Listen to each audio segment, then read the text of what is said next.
नमस्कार, दैनिक भारत में आपका स्वागत है। अली अशरफ फातमी के कैंपस में हूँ। सर एक मिनट, अली अशरफ फातमी जो पूर्व मंत्री रहे हैं उनके कैंपस में हूँ। आप मेरे पीछे देखिए, होली एवं ईद मिलन समारोह। जहाँ कभी कहीं होली मिलन समारोह होता है तो कहीं ईद मिलन समारोह होता है।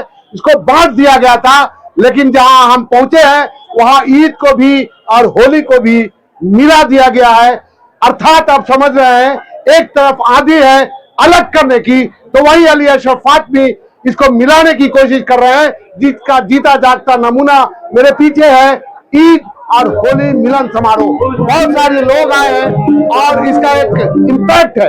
इम्पैक्ट ये है कि लड़िए मत, ईद और मिलन को, होली को साथ साथ चलने दीजिए। और ये प्यार का जो पैगाम यहां से निकला है, मैं आशा करता हूं कि दरभंगा के कोने कोने में ये ईद और होली का पैगाम पहुंचे और लोग भाईचारे की मिसाल कायम करें। और मेरे पीछे जिन लोगों को देख रहे हैं, पद्मश्री मलिक बंधु, ये पद्मश्री से पुरस्कृत है। एक बहुत बड़ा जो संगीत का घराना है, जो राजाओं महाराजाओं के यहाँ सुना जाता था, वहाँ ये लोग खानदान दर खानदान गाते हैं। आज ये दरभंगा धरती की खुशनसीबी है कि वो परिवार हमारे मिथिला में पहुंचा हुआ है और अपने कलाम से आपको नवाज रहा है। आप सुनिए और दीजिए शकील अहमद को इजाजत। धन्यवाद।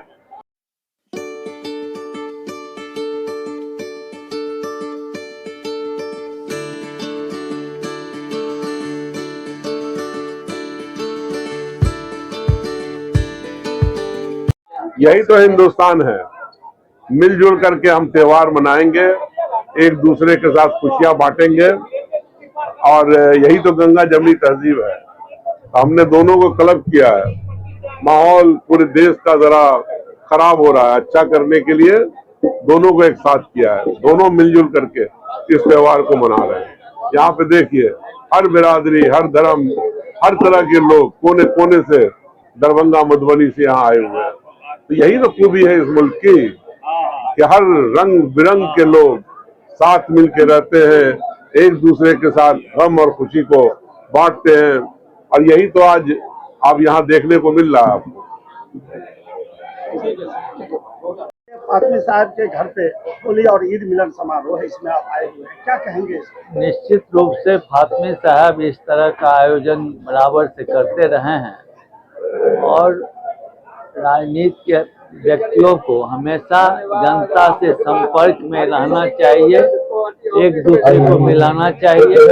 ये दोनों पर्व जो है सौहार्दपूर्ण वातावरण में मनाना चाहिए। मैं समझता हूँ यह एक मिसाल है जहाँ सभी जात और धर्म के लोग आते हैं और अपनी अपनी, कोई होली की तारीफ करते हैं, कोई ईद का करते हैं और सब मिलके आपस में खाते पीते हैं और सौहार्दपूर्ण वातावरण में चले जाते हैं। मैं फातमी साहब को इसके लिए हृदय से धन्यवाद देता हूं और आशा करता हूं कि इनका और लोग इस तरह का अनुसरण करें, जिससे कि समाज में एक अच्छा वातावरण। मिलन, होली मिलन हो या ईद मिलन हो, मिलन तो मिलन होता है। देश में आजकल एक तरफ जहाँ नफरत की आंधी चली हुई है, यहाँ मिलन समारोह हो रहा है, क्या कहेंगे आप? आप सबसे पहले तो आपके माध्यम से तमाम दरभंगा वासियों को और बिहार वासियों को होली की और ईद की, क्योंकि पहले भी बधाई दे चुके हैं, इस मिलन समारोह की ढेर सारी बधाई देना चाहते हैं।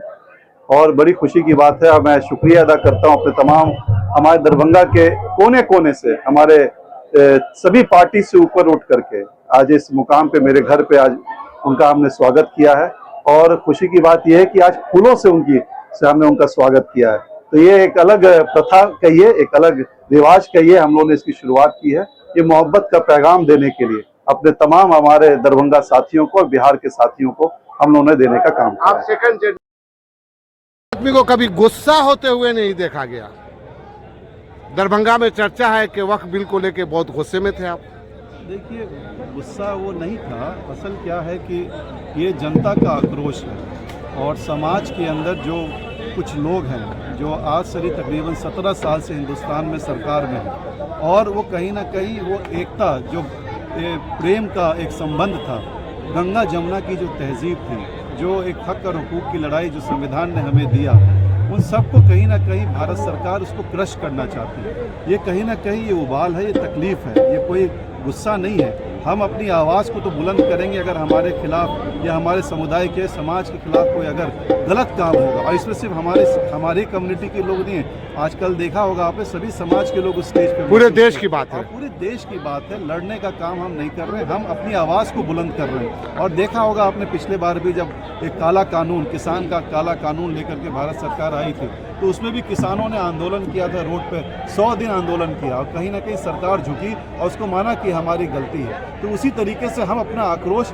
कहीं ना कहीं अपनी बात को रखने का काम कर रहे हैं। पूरा भरोसा हमें सरकार पे तो नहीं है, लेकिन पूरा भरोसा हमें सुप्रीम कोर्ट पे है, जो कहीं ना कहीं जो हमने कहीं ना कहीं हमारी सभी दलों ने, सभी तंजीमों ने इन बातों को उठाने का काम किया। और सिर्फ एक ही बिल की बात नहीं है, ये तो चाहते हैं कि जहर पैदा करें हिंदुस्तान के अंदर और राजनीति करें सिर्फ वोट की। यहाँ देश के मुद्दे हैं, महंगाई, भ्रष्टाचार, बेरोजगारी, उस पर कोई चर्चा करने को तैयार नहीं है। वो कब्रिस्तान और श्मशान कोई भी बात कर रहे हैं, कहीं मंदिर की बात करते हैं, कहीं मस्जिद की बात करते हैं। तो ये चीज़ों से ऊपर उठ करके अगर ये पर्दा ज़रूर उठेगा, और कहीं ना कहीं आपने पार्लियामेंट में भी देखा होगा कि 200 से ऊपर 232 MPs ने, कि एक समाज के लिए सभी समाज के हर पार्टी वर्ग ने उठ करके इसकी मुखालफत की।